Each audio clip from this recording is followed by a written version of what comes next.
You need to kick that freeloader out of your house.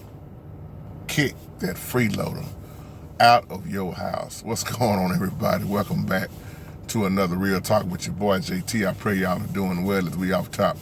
Give the Most High all the honor, the glory, and all praise and worship. Video response back to you, Miss Linda. Love your email. But I must tell you in this video, you going about it the wrong way. Now, I know a mother's love is so deep. Mother's love goes a long way. But let me point this out to you. As you say, you know, you have your old husband passed away, okay? Sorry to hear that, years ago. Ever since you've been remarried, it's an issue between your husband now, the new husband, versus your grown 32-year-old son. And you might be mad at me for this video, but let's look at your situation. Okay, your son is lazy, like you said in the email. He won't get a job, and when he do get a job, he can't hold a job. Okay, that's the problem off top right there. But you cannot put him out because that's your baby. As you say, that's your child. You don't want nothing to happen to him. So let me ask you a question, mama. Are you really helping him or are you hurting him? Is he learning how to be independent or dependent on you? And I'm going to tell you something you might not want to hear. You're going to mess around and lose your husband behind your grown son. It's not a child. Now, I understand, like you say, coming up, you know, y'all had issues, you know, with raising him. And since your first husband passed away, that, you know, things just ain't been the same. But from reading your email, it seems like this husband you got now is the real deal. And he believes in discipline. Now, let me tell you something about a grown man. Oh, come on, fellas, where we at? Y'all give me a thumbs up in this video. Let's talk about real men who are hard working. See, a grown real, let me say this like my uncle would say this, a grown ass real man. Y'all better catch this. It's hard for that man to come home when he's working hard all day. I know you're not gonna feel this, mama, from your standpoint, because you're not a man. But a hard-working man who's, oh man, putting food on the table, paying bills, getting the groceries, paying the car note, everything. When that grown man come home, in his home, and see another grown-ass man who ain't done nothing all day but laid up, won't even take the trash out, eating that grown man's food, the husband's food, taking the shower with his water, in the refrigerator getting his things. Oh no, all hell gonna break loose. Because one thing about us growing up, we was not taught how to be lazy. I can't relate to these lazy men. They ain't no man. So of course, your husband want that man out the house. And he's holding on just cause he's trying to hold on to that marriage, that covenant. He loves you so hard that he's going against his own will. See, when I was coming up, it was either you finna go to college, you're gonna get a job, you going to the army and military or something. You getting out that house. That's the options. Get your ass out. That's the options. You can't be grown, and especially if ain't nothing wrong with you now. If you was sick and something was wrong, that's totally different. But there ain't nothing wrong with this boy. His only problem is laziness, disobedience, sin. And mama, you babying him. Well, I don't want nothing to happen to him, JT. I understand that. But what's going to happen is going to happen. You cannot control your child's life. This is a grown 32-year-old we're talking about here. So you ask me, am I wrong? Hell yeah, you wrong. You wrong. See, let me hit you from a biblical standpoint. The Bible say a man shall leave his mother and father to cleave to who?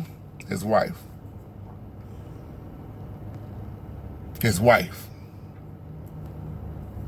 Because the children get grown, turning to grown men and grown women, and they should be out the house.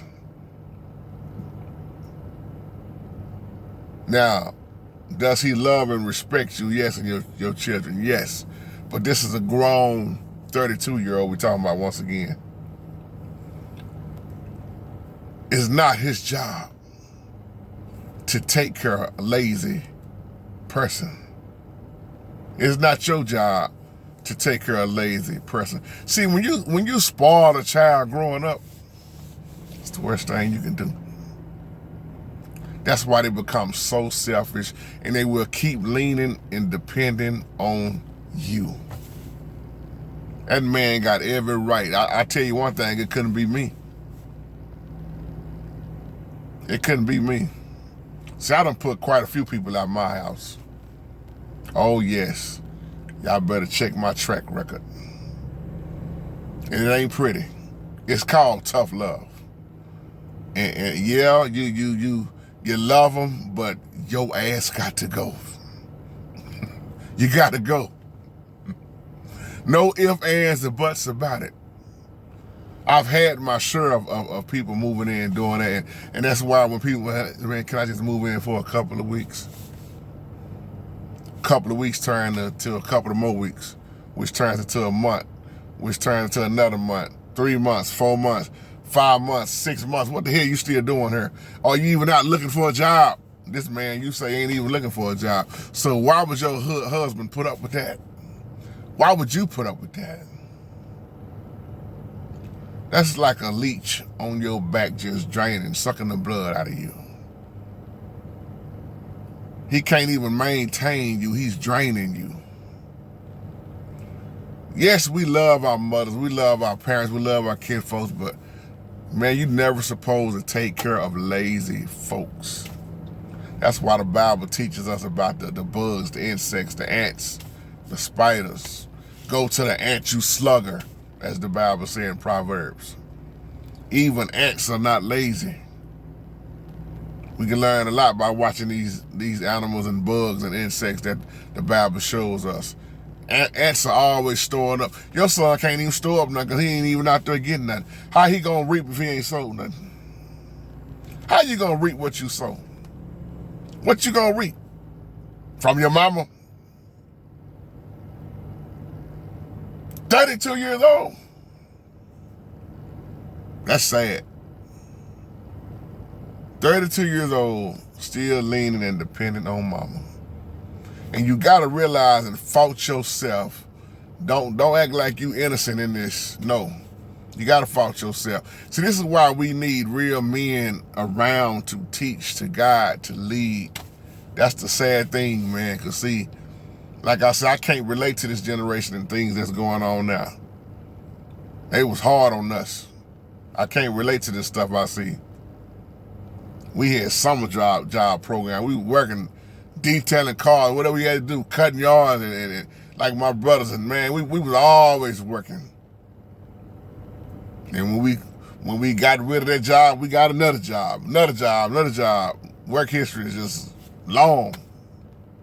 I can't relate to what I see going on. Because if I wanted something growing up, like they told us, work hard and get it, that teaches you responsibility. When I left the house at 18, it felt good to be a young man growing into an older man, to put groceries on my own table, to pay my own rent, to pay my own bills, to get my own vehicle. It felt good. And to this day, it still feels good. And I never went back home. And I mean it in a good way, out of love. I never went back. Never wanted to go back. Because it wasn't designed for us to all just, hey, be at the house like that. especially if you married with children, got a family. See, too many grown folks in one house is a big issue a lot of times. You rarely find a lot of people in one house that can really just get along with each other. And if you do, that's a good thing. But I rarely see that, and I mean rarely. Because one thing I hate about my race of people, when you get a bunch of us in the house, if it could happen, somebody ain't gonna want to work no way. Somebody gonna always try to, get off over on somebody else. But you know what I love about my Latino brothers and sisters? How they pull together. How they get their food, how they work hard. They don't care if it's minimum wage. They got a goal they set, and they help each other out. They pay cash for them vehicles. They may eat the same thing all week, but they stick to their goal. And once they reach it, they keep helping each other, Why in the hell we can't do that? You always got that fool that just want to sit around the house, don't want to do nothing all day, just talking about everybody else. And if you don't want to say amen, you that fool sitting around the house. Bible say, man don't work, man don't eat. I didn't make that up. That's scripture. The Bible say any man that don't want to take care of the immediate family is worse than an infidel, which is an unbeliever. I didn't write the book. This is what the Most High showed us in his word. So how is it you go against his word by steady moving in and taking care of somebody that ain't got nothing wrong with them? See, sometimes when you put folks out, they ain't got no choice but to try to get on their feet. Or they gonna try to go find somebody else who they can get over on. People will use you up, and the person can only do to you what you allow them to do. So I agree totally with your husband. You're gonna mess around and mess up your whole marriage behind your son. That man that married, he didn't marry your son, he married you. And you just ought to be grateful that he's still hanging in there, because I don't know too many men that's real that would hang in there and deal with a grown person in the house that ain't contributing, ain't doing nothing, ain't trying to do nothing. Just lazy. And that's gonna make him continue to have a problem with you, because you done made him a mama's boy, and he just gonna continue to just, my mama got my back. Well, you'll see the outcome, my sister. I know you don't like what I'm saying in the video, but I don't care. I really don't.